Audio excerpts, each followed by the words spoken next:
To this week's episode of Next Steps Forward, and I'm your host, Chris Meek. As always, it's a pleasure to have you with us. Next Steps Forward is committing to helping others achieve more than ever while experiencing greater personal empowerment and well-being. Our guest today is McDonald, who is considered one of the nation's top experts on diversity, equity, and inclusion, leadership, marketing, and sales to people not like you, consumer trends, and leveraging the customer experience. She's a 4-time best-selling author and renowned speaker. She's also the founder of McDonald Marketing, which has twice been named one of the top ad agencies in the U.S. by Advertising Magazine and ranked as one of America's fastest growing independently owned companies by Inc. magazine. She's been featured on CNBC, CNNMoney.com, SiriusXM Radio, and in Forbes Magazine, Business Week, and Fast Company. And her client experience includes such iconic brands as Toyota, State Farm, Nike, Harley-Davidson, Miller Coors, Great Clips, Sherwin-Williams, and of course, NASA. Kelly McDonald, welcome to Next Steps Forward. Thank you. Happy to be here. I appreciate your time. We were just talking before the show. You were traveling. You got home late. So again, really appreciate your time on this. So thank you. Kelly, let's jump right into it. You're the author of 4 best-selling books, including How to Work with and Lead People Not Like You, How to Market to People Not Like You, and Crafting the Customer Experience for People Not Like You. Yeah. People in our audience might have noticed a theme there, and that's a focus on the phrase, people not like you. As a top expert on diversity, equity, and inclusion, why don't those titles include the words diversity, equity, and inclusion? Because, great question. I think when I say what I call the D word, diversity, that people tend to think very, very narrowly about that. They default to where diversity conversations started 20 years ago, which is, what I call the big 5, which is race, ethnicity, age or generational differences, gender, and LGBTQ or sexuality, et cetera. So those were the big 5, and that's all that diversity meant 20 years ago, those big 5.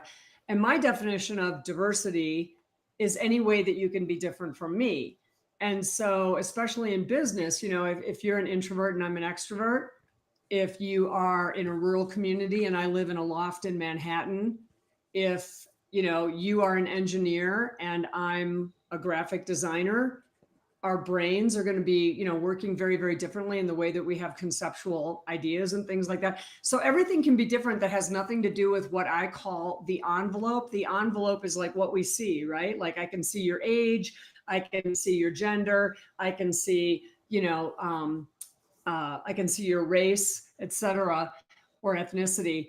And I don't think that's what makes us us. I think that's a part of what makes us us, but I think what really makes us us and makes it sometimes hard to connect with people who are not like you are differences that have nothing to do with the envelope.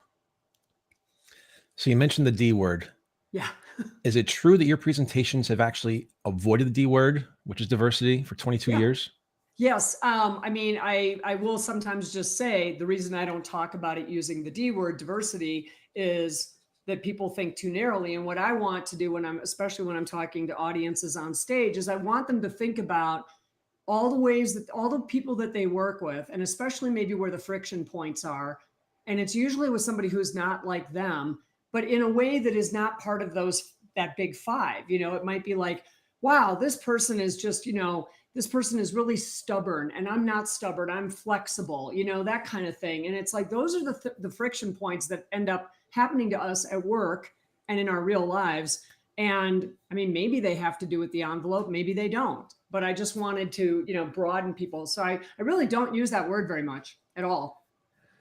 And what led you to use the phrase people not like you instead of traditional DEI terminology? Was there an aha moment or what happened?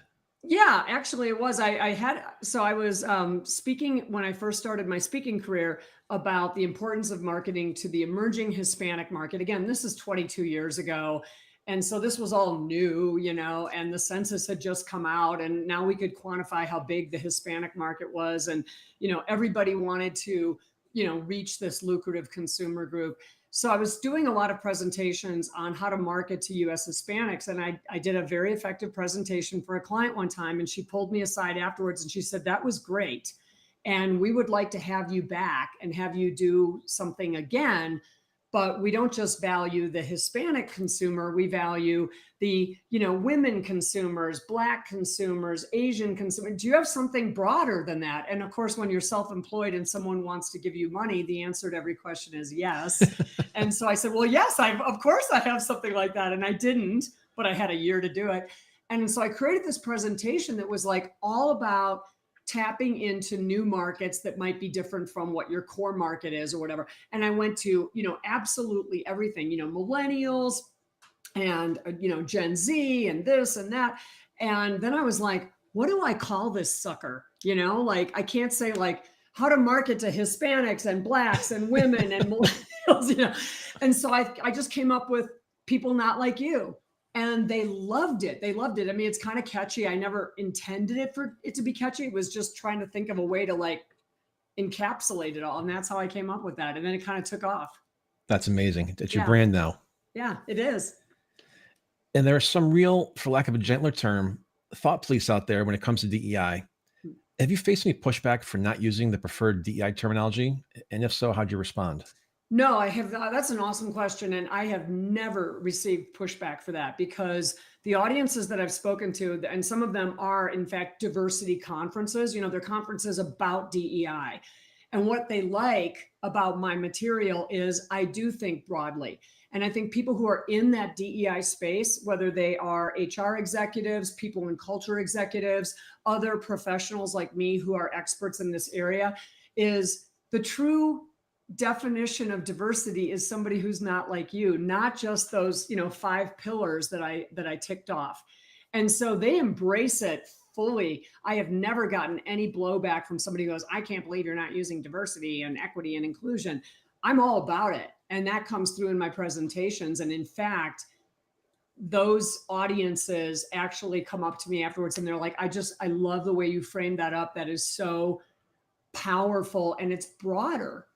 And it should be broader. I mean, it should be as broad as we can possibly be because it's people not like us, whatever that is. What do people normally think when they hear diversity? Diversity in the phrase diversity, equity, inclusion obviously evoke different responses from different people. And what's going to take for people who are afraid of or hostile to DEI to see its value? And at the same time, what's going to take for people who embrace it to understand and accept those who don't? So if I was even answering this question a year ago, I would give you a different answer, right? So the climate, the business climate, especially in the political climate, has changed. And sadly, I think the D word, diversity, equity, and inclusion, has become, a dirty word in politics. It's become weaponized, and it's sad because it really shouldn't be. It is here. It is amongst us. I mean, we can't ignore it, and it's not a bad thing. It's actually a really good thing.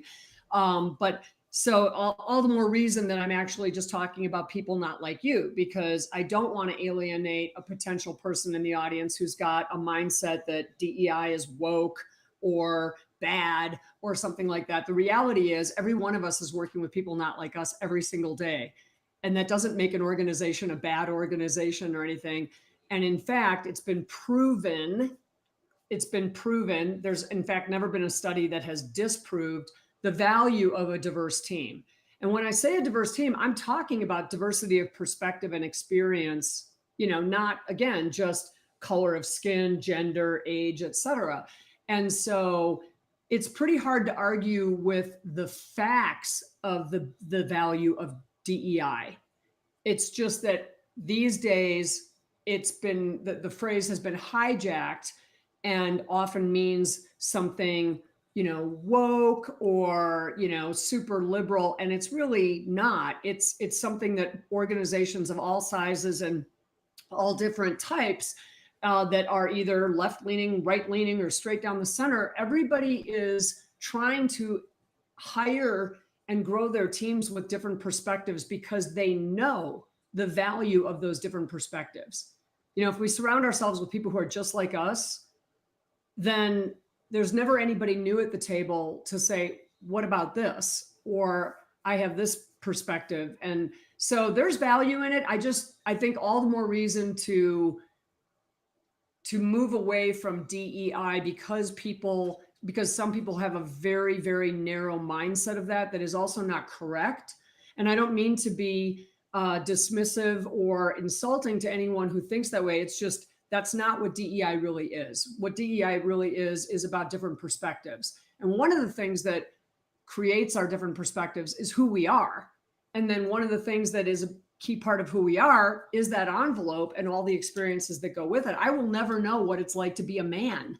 All I know is what it's like to be a woman, you know? And so I need the perspective of a man, let's say, to round out something that I might be seeing in my way with this lens that looks like this. But what if I could broaden that lens to that? It's just that simple. Well, and to your point at the beginning of your response, it's a shame that words like diversity, the D word, in the political arena are getting weaponized. Yeah. You know, it's going to be a buzzword of the day for whatever, whoever's at the bully pulpit there. Yep. But then you talk about diversity generically, and we're a nation built on immigrants. So we are diverse from, 249 years ago. The get-go. Right. And so how it's become such a demonizing, weaponizing topic, word, phrase, whatever it is just astonishing, because we've got the Statue of Liberty in New York Harbor, bring us your tired, your poor, et cetera. And it's just like, this is what we were built on. And so we need to embrace it. And that's why I love this not like us concept, because, is it softer? Sure. Yeah. But maybe that's what we need right now, because everything is so harsh and so hard and so in your face. And it's more true, I think. Sure, absolutely. Again, I think if I were to just say how to market, or how to work with people who are diverse, I don't think everybody has that lens of just any way you can be different from me. A pessimist is different than an optimist. A morning person is different than a night owl. I do a lot of speaking in the insurance industry, and so they love this example. I say, someone who is risk averse is very different than someone who is a risk taker, or someone who is in the accounting department is very different than someone who's in sales. That is language that everybody can get behind, and they go, oh yeah, okay, I never thought about it that way. And then we're starting to have a productive conversation. And so all I want to do is have a productive conversation, Chris, about a really important topic. And if I've got to kind of move around and dodge around the D word to get there, I'll do it, because my goal is the outcome, and if the language that we use is a little more, if people are a little more accepting of that. And I also think it turns a little bit of a light bulb on for them. Like, so many people will come up to me and they'll be like, I never thought of it that way. I never thought about, or even like North and South, somebody who's from rural Georgia is very different than someone who lives in Chicago, and there's just no refuting that. So it kind of like takes the sting out of all of it, and everybody goes, oh, okay, yeah, people not like me. All right. Well, and the way you phrase it is, someone in accounting is different than somebody in sales. It's, to your point, much broader than just white, black, Hispanic, Asian, Totally straight, not. And so this is a very important topic. So again, thrilled you're here today. And Chris, somebody who's been working for 30 years is very different than somebody who's been working for 90 days. Like you can take this in any avenue you want, and people go, oh yeah. So that doesn't mean the person who's only been working for 90 days doesn't have any value to the team. You just have to understand that they're going to be wildly different than somebody who has 30 years of experience in that. And maybe as a follow-up to that, setting aside that we're all individuals and the whole quote, there's no one else like us line, from a practical standpoint, is it fair to say there are more people not like us than like us? I think so. I don't have any metrics on that, but I think, whatever I am, right? So I'm an extrovert, right? And I'm a morning person, and I'm a woman, and I'm, 63 years old, and blah, blah, blah, right? All these things I can sort of identify about myself. And, I'm a task person. I like to check things off my list. There's probably far more people who don't line up with those things that I just rattled off than do. And so, yeah, the answer to your question is, yeah, there's far more people who are probably not like us than like us. And that's another reason to not just stay in the bubble of people like you. It's really easy to do that because it's so easy to get along with people that you just click with, and you get them and they get you. And you're like, yeah, we're both like, get it done people. Let's knock things off our list. And somebody else who's a procrastinator might drive us crazy, but maybe they're really good at something else, and we need that. I'm especially fascinated by your books on crafting the customer experience and marketing to people not like you. And we're going to dive into those topics later in our conversation. But we have to talk first about the elephant in the room, which you touched on earlier. And that's how the new president seems to have instantaneously and dramatically turned diversity, equity, and inclusion upside down and inside out. You've recently released your 4th bestseller. It's time to talk about race at work. Does Donald Trump have it out for you, or is there something bigger going on? Nobody's ever asked me that question in quite that way. But I would say he doesn't have it out for me personally, but he definitely has a platform, and his platform is to, squash DEI. I truly believe that, I got to say this diplomatically. I truly believe that it is less about how he actually feels about it and more about throwing red meat to his base. Because I think his base thinks it's BS, and it's just hogwash, and it's discrimination in some form sometimes, and we don't need this and all that kind of stuff. So I think it's, he's very good at throwing red meat to his base. He really is. I mean, honestly, he's a brilliant marketer. And so whether it's immigration, and making immigrants scary to people, which is why we need to get rid of them or something like that. I think he's very good at knowing what his base wants to hear, and he gives it to them. And that makes him a smart marketer. I don't agree with any of it, but it makes him a brilliant marketer. And I would bet that much of what he says around DEI is just, again, a campaign slogan, and it's words that have been proven to be effective. And if you're a politician, when you land on something that clicks with your voters, run with it. I get the business of the politics. So he's not doing me any favors right now, and he's not doing a lot of companies. And I think that's why they're backing down. I mean, sadly, I think that's why so many of these companies are reeling in their DEI efforts, but they're not really doing that. They're actually continuing with them. Maybe they're spending a little bit more money, but they're calling them other things. They're calling them culture and inclusion, because nobody has a problem with culture and inclusion. So, well, I've got a surprise for you. We've got President Trump calling in right now to have a debate with you. Okay, bring it. I'm kidding. I would actually find that really fascinating.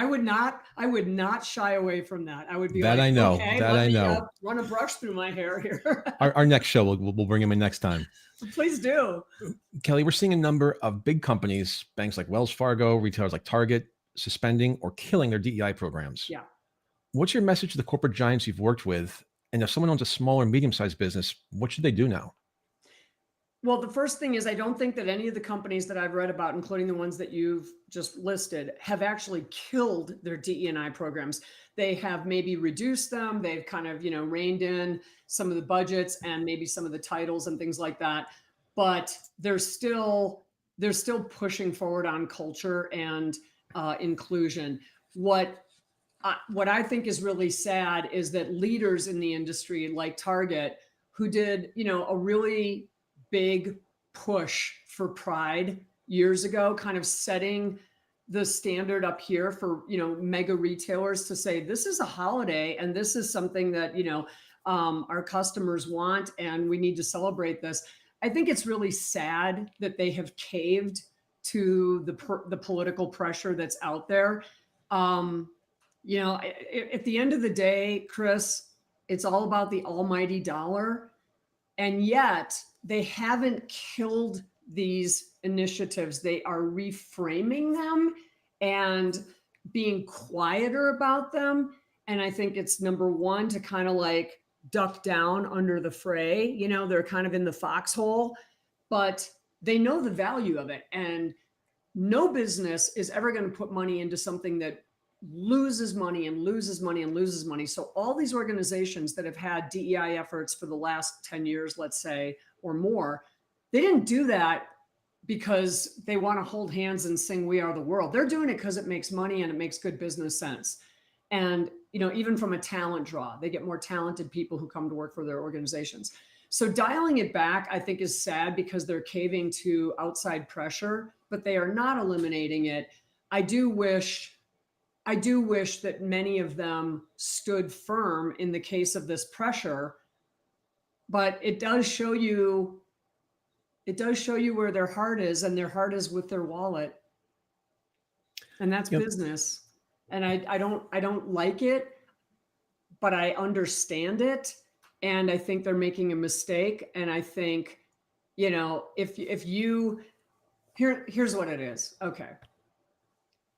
If you value diversity and inclusion, and I really want to talk about the inclusion part, it's not just about adding, different people. It's about making sure that you're garnering the perspectives that they bring and the experience.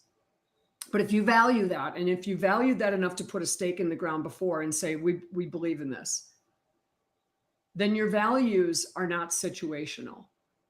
Your values are your values, and they should not be situational. And that's the part that breaks my heart, is that, if Target valued this one day, or Wells Fargo valued this, not just one day, but for years, and then all of a sudden they're like, oh, not anymore. What can I count on them to be about? What do they value that is unnegotiable and not situational? Like, if I look at my values and I think about integrity, my integrity is not situational. I apply it at all times, that, to the best of my ability, right? Or compassion, or, whatever it is. These are values. And truth, things like that. Truth is not situational. Truth is truth. So that's, I think, the hardest part for me to swallow about all this. I don't know what some of these companies then actually stand for. And as a consumer, if I want to make a choice, I want to spend my money with the good guys. But if I thought you were a good guy and right now you're reeling back on your values, I don't know whether I agree with that or not. I'm still bothered by the fact that you can just change your values. Well, maybe we can go a little bit more granular in terms of, pulling back or reining in, for lack of a better word, these DEI programs. What does that exactly mean? Is it, their employee resource groups? Is it their hiring process? All of the above? It's typically not the hiring process, because they understand the value of diverse perspectives. It is it's the really visible stuff. It's the ERG, it's the DEI summit that they might have had. It's some of the sponsorships that they might have had, and they just don't want to be as visible, Chris. So like a sponsorship is a really visible thing, right? I mean, again, if you're Target or Wells Fargo or whatever, you're going, we're sponsoring this big event, then you make yourself a target for the people who don't want that. So internally, what we're hearing is it's almost business as usual, because they do understand and appreciate the value that diverse perspectives bring to a team and diverse experience. That's where it's at. But they're just being quieter about it on the really external things. Maybe as a follow-up to that, in this apparent new reality, how can organizations that still want to implement diversity initiatives do so without facing a backlash? I think anybody could face a backlash about anything if you really want to. Look at Chick-fil-A. Look at Chick-fil-A. For years, they got a backlash because they weren't open on Sundays. But again, their values are not situational. They've had, hundreds of consultants that have come in and said, do you realize how much more money you could make if you were open on Sunday? You're forfeiting that business to Wendy's and McDonald's and Taco Bell or whatever. And they're like, we don't care, because that's what we believe. I respect that. And so, I think it's about being true to your core values and staying the course on that. And I think if you're a small business, then you can say things like, we appreciate and respect, all customers. All means all. You can say diversity without ever saying the D word. You can say all. And that's what a lot of businesses and organizations do. They'll say everyone is welcome. We appreciate all customers. So they're using different language, but they're putting the welcome mat out for everyone. And so, if you don't want blowback, then there's other ways to say things, and the rest of us will actually see that and hear that for what it is. One aspect of the diversity conversation is that people are afraid of saying the wrong thing at work or having what they say taken the wrong way. And as a result, you said that what they do is just say nothing. Yeah. What's wrong with saying nothing? Saying nothing doesn't move the business forward. And I think, first of all, it is difficult to have conversations when you don't know what to say and you're afraid of the HR police or, whatever, or the consequences. And in some organizations, the consequences are very real. The risk is real. But the problem with not saying anything is you're not fully communicating. So, for example, if you and I disagree on something and we work together, we're working on a project and we disagree. Well, we ought to be able to talk about that because it's important to the project, And if I'm afraid of talking to you about that and saying, tell me more about that, then we're just going to end up at an impasse and we're not actually going to understand the full picture and the context of what has to be considered for something to be successful. So I understand it, but I do think the problem with it is that it blocks progress in business and it does not move the ball down the field. And it's a conversation ender. So I feel like in business, we should never end the conversation. We should always be able to talk, especially if we don't agree. That's absolutely when I need to lean into it more and go, Chris, tell me how you see it. Like I'm not understanding your perspective. Share with me.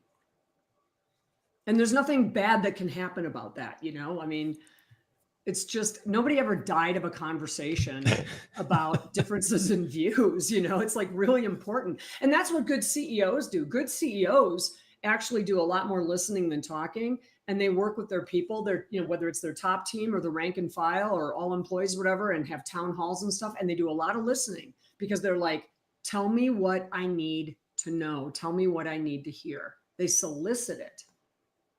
Well, it's the old phrase, God gave me 2 ears and 1 mouth, and so I'll keep my mouth shut and listen. Yeah. But one of the things I do is give people the script because they truly don't know what to say and they're totally afraid of just trying to clunk their way through it. So one of the things I talk about is eliminating the phrase agree to disagree from your vocabulary, because I was taught that as a child. My parents said, if you don't agree with someone, just say, let's agree to disagree. And it's a very polite phrase and it'll never get you in trouble or anything like that. But again, it's not good for business because if I say to you, Chris, let's agree to disagree, and you say, sure, this conversation's over and we both know it. And that's not where we want to be. So what I teach people to say instead is just lean into it and say, Chris, I see it differently. I see it differently is not combative. I'm not picking a fight with you. I'm not saying you're wrong and I'm right. I'm not even trying to persuade you over to my point of view. It's a simple declarative statement. I see it differently. And what'll happen is when you say that, or someone else says that, then the other person goes, well, tell me how you see it. And then we're having a conversation that's actually going somewhere. And it's very beneficial because if you can tell me a little bit more about how you see it, I'm going to have a greater understanding of your perspective and where you're coming from on this. We might not still agree, but I'm going to know more. And that's all we're after in business, is just making informed decisions and understanding other perspectives and balancing all of that into initiatives and decisions. And it's time to talk about race at work. You write about how to have hard conversations. It's one thing to get instructions on how to have hard conversations and quite another to actually have them. Yeah. Bridge that gap to give people the courage to speak up. Is it something we should do one-on-one? What are your thoughts? I think it depends on the organization and the situation you find yourself in. If it's one-on-one, and you and I are having these hard conversations, and let's just say again, it's about perspective. Like, I really don't get you. I really don't get you. You don't get me. There's some tension there or whatever. I might just peel back the layers of the onion and just start with something like, look, just tell me about yourself. Tell me about yourself. What do I need to know about you that's important? What I like about that is people will tell you what they think is important. I mean, they might start with something like, well, I started out at this company when I was, 25. And then they might go into something like that, but they also might say something like, I was born in a small town in Kentucky, and then I got to go to college in a big city and it rocked my world, or, you never know where it's going to go. But I think the more that we can actually find out about each other and maybe some of the things that shaped us, But then when you're actually having those difficult conversations and you're trying to find the right language or whatever, I mean, again, using things like I see it differently, or if somebody's sharing a perspective that you really don't get, like maybe you don't agree with it and you have this sort of trigger reaction of like, well, that's not right or whatever. Try to recognize those emotions, whatever, and in that moment, lean into it and say, tell me more about that. Because the tell me more about that is where you're going to find out how this person thinks and how they make decisions and how they came to the beliefs or the understanding or the perspective that they have. And the other thing I think that's really important to know is perspective is never wrong. It's your perspective. It's how you see things. So you can't tell me that if I'm an optimist and I look at, things as like generally in a cheerful way, and I'm not naive. I mean, I do know that it's a dark world out there sometimes, but I tend to look on the glass half full rather than half empty. And you can't tell me I'm wrong for looking at it that way. It's the way I am, any more than I could say to somebody, well, you're wrong for always thinking about doom and gloom. It's how they see things, and so I think that if we can say something like, tell me more about that. Tell me how you see this. What bothers you about this, or what concerns you? Like concern is a great word because it's not a loaded word. What concerns you about this? And what you find a lot is that people are concerned about the outcome of something and how it reflects on them. And then that is actually something that we can dig into and go, okay, if you're concerned about the outcome, how do we talk about making the outcome as good as it can possibly be, not just for you, but for the organization that we're working within. Does that make sense? Absolutely. And I love how you're phrasing it to get them to engage with you further. Yeah. What concerns you? Help me understand. Right. Keep that conversation going, the dialogue, because then presumably the longer the talk or the more you talk, you're going to figure it out and come to some sort of agreement or understanding. Yeah. And I think exactly. And that's all. I mean, we don't have to agree. We just need to understand. So once I understand why you think something, that might open up my mind to kind of go, okay, well, Chris brought up a good point. He sees it this way. I never thought of that. There's some validity to that. I wonder if there's something that we could do that mixes what Chris thinks about it with what I think we should do. And, that's how you get to compromise. That's how you get to real collaboration, really. So yeah, I mean, I don't think these are terrible conversations. I just think that people don't have the right words and they're so afraid of saying the wrong thing that they just say nothing. That's the tragedy. Can you tell my wife I made a good point? Yes. Help her understand. Absolutely. Yeah. Chris rocks, just so you know. It's my new bumper sticker. There it is. While there's fear around saying or doing the wrong thing when interacting with people not like us, there's also tremendous opportunity for growth and improvement. Again, maybe as a follow-up, how do we get ourselves in that mindset of moving away from fear and toward the potential of something good? I think it's recognizing, first of all, in sort of a scholarly way, that different perspectives are good for business. That's a truism. It's a truth. And the greatest, most innovative companies have always fostered that, whether they were conscious about it or not. They've hired all different kinds of people who think differently, and that's how they come up with innovative products and services. They also do a lot of listening. And the thing I like about listening, and this comes down to like consumer research. Consumer research is nothing more than asking questions of people and then listening to their answers. And the thing that you don't do in consumer research is tell the people that are giving you intel that they're wrong. So if you're Tyson Chicken and you're doing a focus group and you're talking to people who who cook with chicken, and you're asking, how many times a week do you eat chicken? And then they go 2 times, and then you don't go, well, that's stupid of you. You should be eating chicken 4 times. I mean, you don't ever demonize your audience, and you listen to people. And this is a key part of marketing, is that we can't get those consumer insights unless we talk to people and listen. So if you listen and you gather different perspectives, that's what leads to aha. So I'll give you an example, a business example I live in Colorado, and the ski industry is like $1 billion industry here, right? I mean, the entire state's economic engine depends on skiing.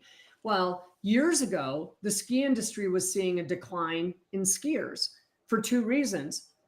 Boomers were getting older and had had hip replacements and knee replacements and stuff, and they're not skiing anymore because they're afraid of injury. Or maybe their doctor told them not to do that after a knee replacement or something. Younger skiers were not skiing because they're like, that's my parents' sport. I want to snowboard. But snowboarding was not allowed on the ski slopes.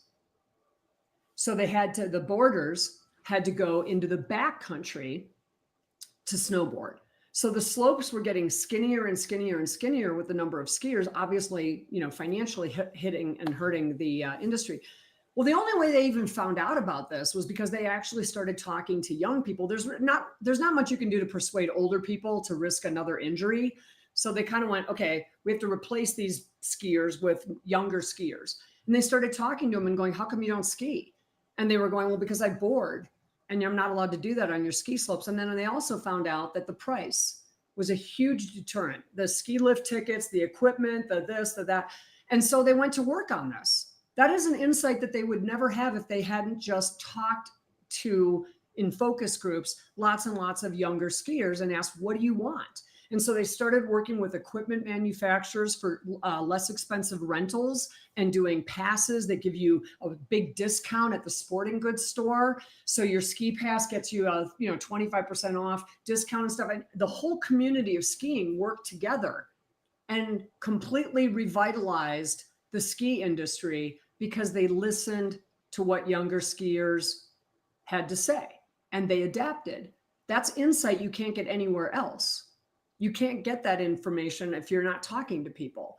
And so I feel like the listening part is really important. One thing I do want to also say, though, is if you're listening, I have had a number of friends and colleagues of mine who represent, let's say, a diverse consumer group. Okay, so whether they're a Black woman or let's say they're a gay man, my best guy friend is a very out gay man, and he's very comfortable talking, openly about his perspectives and stuff. But one of the things that he doesn't like and resents is when at his team, at his office, they're talking about an initiative and someone will say, well, Cliff, as the gay man in the room, how do you feel about this? And what it does is, yes, he's a very out gay man. He'll tell you that. So it's not a secret. But what that does by shining a spotlight on that person in that way is it's creating an otherness. It's basically saying you're not like the rest of us. And I have a friend who's a Black woman too. And she's like, I'm so tired of people, in a meeting going, so as the Black woman in the room, well, how do you think, so here's the better way. Because I don't believe, Chris, that I can give anybody a don't without giving them a do. So you can't just, tell people don't do that. Then they're going to be like, well, what do I do? So those are valid ways to probe, but not that way. So if you're actually trying to garner a broader point of view from different kinds of people, then what a leader can say in a meeting is, does anyone have any business or life experience to share with the group that would help us do a better job? Does anyone? So have any business or life experience, right, that would help us do a better job. And that way, no one is having a spotlight shined on their perceived otherness. And at the same time, you're opening it up for everybody to chime in, which is, again, what we want is collaboration. I love how you spun that. Spin's not the right word. I apologize for the way you rephrased and paraphrased that. Again, openness, collectiveness, all of that. So I'm learning a lot today. So I appreciate that. Your book spells out something you call the starting method. What is the starting method and why is that important?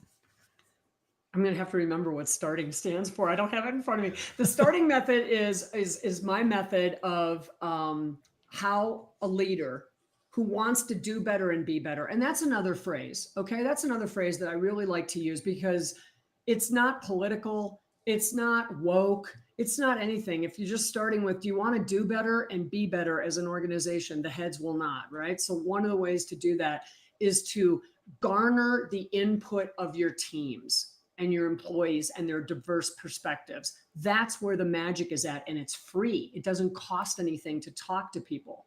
So the starting method is by understanding, T-I-N-G, is starting with literally the idea of this is a strategy. Okay. It's a business tool, right? And then T is for talking, right? Like just start the conversation. And oh my gosh, A is for acknowledging the people who have the different perspectives in the room and on the team, and acknowledging that maybe we haven't done as good of a job as we could have in the past of making sure that we get to hear all voices. R is for respect. You don't have to agree with everybody. You're never going to agree with everybody that you work with, but you do have to have respect personally and professionally. So respect is at the core of any conversations that we have, including any questions that we have or any, trying to elicit input and things like that. It's not creating otherness. It's about respect. And T is for training, because people do need to be trained in this. I mean, this is a great conversation, and there's a little bit of training that's gone in here because I've given some do's and don'ts and some phrases. But if you're truly trying to bring your team along to have better conversations, especially about the things that they're afraid of talking about, or they just don't know they don't know the right words, and they want to know the right words. Number one, they're hungry for this, but number two, teach them to, you can teach them to say, I see it differently. You can teach them to say, tell me more about that. Or how did you come up with that? And then ING, I got, wow, it's been a while. I'm sorry. I is for invest. Just continue to invest in this. It can be dollars, but it can just be time. In other words, you don't have a meeting where you go, we're going to do a better job of garnering everybody's perspective. And then you walk away from that meeting and go, all right, we did that, And so it's about an ongoing conversation. And N is for networking, making sure that you're always talking to different kinds of people. I have worked really hard to broaden my group of friends and my business colleagues because, number one, it's so interesting. And number two, I've been exposed to so many things that I would never have been exposed to. And number three, it just makes me a better business person because now I've got some insights to share with other people when I'm talking about, I have a friend who went through this exact same thing 2 years ago and here's what they did, or, whatever. And then G is keep going and setting goals. I think if you're a leader, it is about making sure that you're putting a stake in the ground and saying, what are we trying to do here? Again, we're not just going to sit, and hold hands and sing We Are the World. What are we trying to do? Are we trying to get more active voices around the table? Are we trying to actually penetrate a new market that we haven't really ever explored? Are we trying to recruit a broader swath of people with, broader experience? What are the goals? And keep going. Yeah. Thank you for remembering what starting is, because I didn't have it in my notes, so I couldn't have helped you there. Sorry. Kelly, you grew up in a very upscale, very white Milwaukee suburb. Mm-hmm. Do people ever ask you, what does this woman know about diversity, equity, inclusion? And if so, what do you tell them?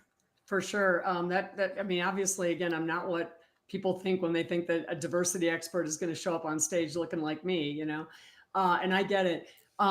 So what I tell people is just because I'm white does not make me unqualified to be an expert in this area. I've studied it and I've been doing it for 22 years, long before DEI was ever a phrase coined. I mean, nobody was talking about this 22 years ago.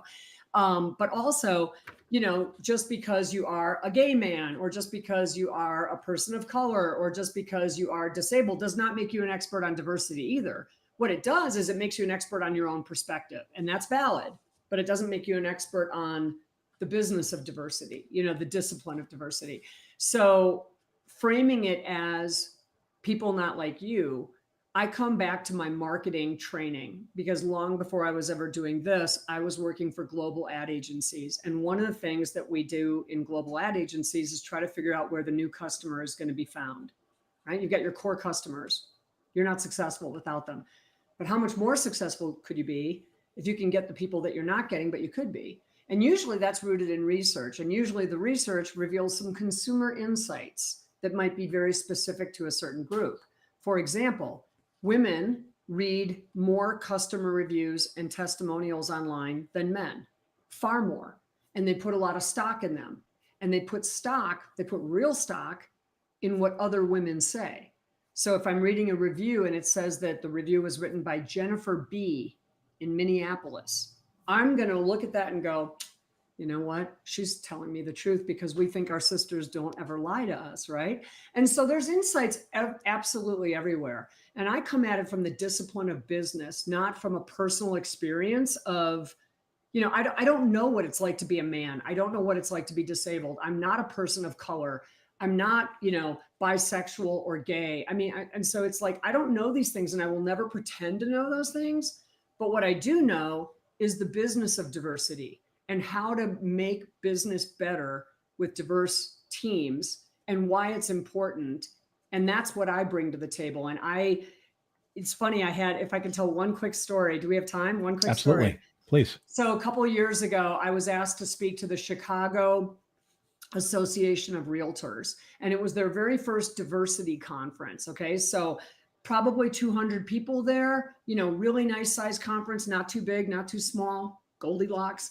And I'm the keynote speaker. And I walk in, and I would say 2/3 of the room is Black.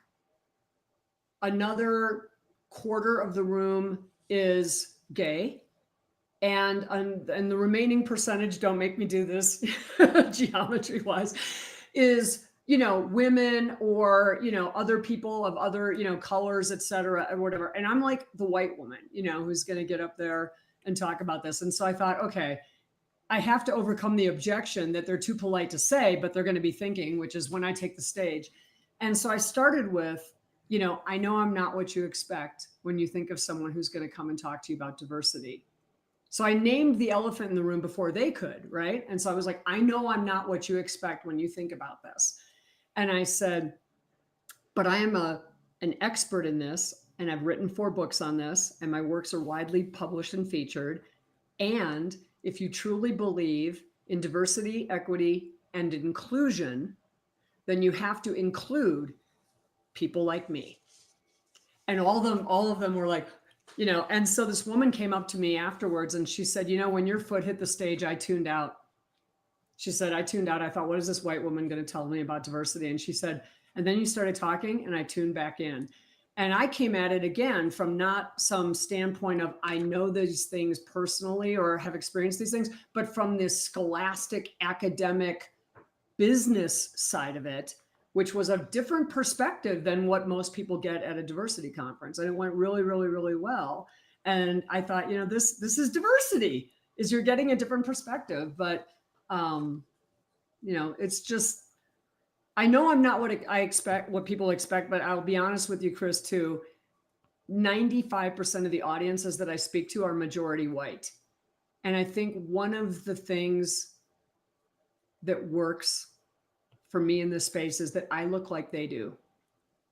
And they're okay with that. Not that they would reject somebody else, but they can't reject what I'm saying if I look like them.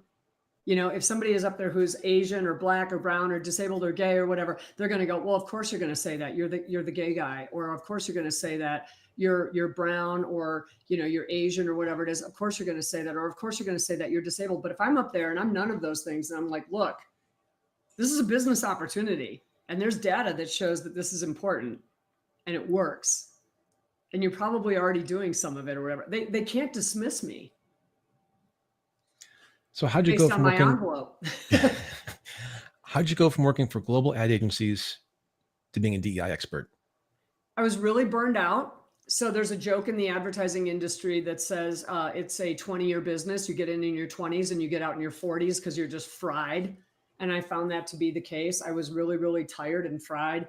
It's a hard driving industry. And also I was doing very, very well. I was in leadership positions, VP, SVP, et cetera. And I was getting further and further away from what I actually loved, which was advertising. The higher you go, it's just more about managing people instead of doing the real work. So I was really burned out. It wasn't fun for me anymore. And I thought, okay, but I'm a one-trick pony. Like, this is all I've ever done is advertising. So, what's my new trick? And I started doing a lot of research and reading about like how to find your purpose and all this kind of stuff. And I read one paragraph in one book. I read a bunch of things, but I read one paragraph in one book that got me here. And it said, if you really want to find out what your natural gifts are, because most of us can be successful if we really lean into those natural gifts, think about every time you've ever gotten an attaboy or an attagirl. And what were you doing? So I really gave that some deep thought. Like I didn't just think about that for 2 seconds ago. I had to really think. And over the course of several days, I came up with, it's always when I've done a presentation and a client has come up to me afterwards and said, that was fantastic, or wow, you really opened my eyes to something, or you took a very complex concept or issue and you made it really accessible for me. Like you really explained it well. So I thought ultimately I have a gift for taking complex information and in 50 minutes, condensing it to a meeting for the VP of marketing or whatever. And then I thought there's only two things I can think of to do with this. One is to teach, because really what I am is a teacher, right? I could go, work for a college, become an adjunct professor or something like that, or I could be a professional speaker. So I just decided to be a professional speaker. And I started with how to market to US Hispanics, because that was the biggest topic in marketing and business. And that's what I knew. I was trained in that. The last ad agency I worked for was a multicultural agency that specialized in Hispanic marketing in Texas. So I knew that. And I knew the opportunity. I knew how to do that. I knew how to guide clients on this. That's what we had been doing. And there was a tremendous demand for that topic at that time. And so that's what launched my career. And then it was another client, like I said in the beginning, who said, we value all customer groups. Can you do something broader? And then boom, off to the races. And here we are 22 years later. As someone who's an adjunct professor, you chose the right path. I have some friends who are adjunct professors and they absolutely love it, but they said there is no money in it. You have to just do it because you want to and you love it. Yep, and you love it. I may Exactly. do that at some point in time, but I'm still learning, so. Kelly, we have just a few minutes left. I mentioned the titles of your books earlier on, but would you share all 4 of them with us again and where we can find them? Sure. All 4 can be found on anywhere online where books are sold. Obviously, the big behemoths like Amazon and Barnes & Noble, but I value all of our independent booksellers as well. And so, here in Colorado, we have an independent bookseller, and, there's Powell in Portland and things like that. So the names of my books are How to Market to People Not Like You, Crafting the Customer Experience for People Not Like You, How to Work with People Not Like You, How to Work with and Lead People Not Like You. Gee, it's this one that's like right behind me here. And my latest one is It's Time to Talk About Race at Work, Every Leader's Guide to Making Progress on Diversity, Equity, and Inclusion. So if you just put into a Google search, Kelly McDonald books, they'll come up wherever books are sold. And if people want you to come speak, where can they find you? They can email me at Kelly, Kelly, at McDonaldmarketing.com. And I'm McDonald like the hamburgers, not like the farmers. So I'm a Mick, not a Mac. Not a Mac. Okay. So McDonald marketing.com, Kelly at McDonaldmarketing.com. You can connect with me on LinkedIn. I am Kelly C. McDonald on LinkedIn. C as in cat. My middle name is Christine. There's a million Kelly McDonalds. And I'll come up that way. And or, you can call me 214-929-7700. That's my cell number. Call me or text me. I'm self-employed. I love to talk to people about working for them. Kelly, Christine, McDonald, thank you so much for being with us today. I really appreciate your time and your insights. Thank you, Chris. It's been a great conversation. It's been a lot of fun. I learned a lot, so thank you. Thank you. I'm Chris Meek. We're out of time. We'll see you next week. Same time, same place. Until then, stay safe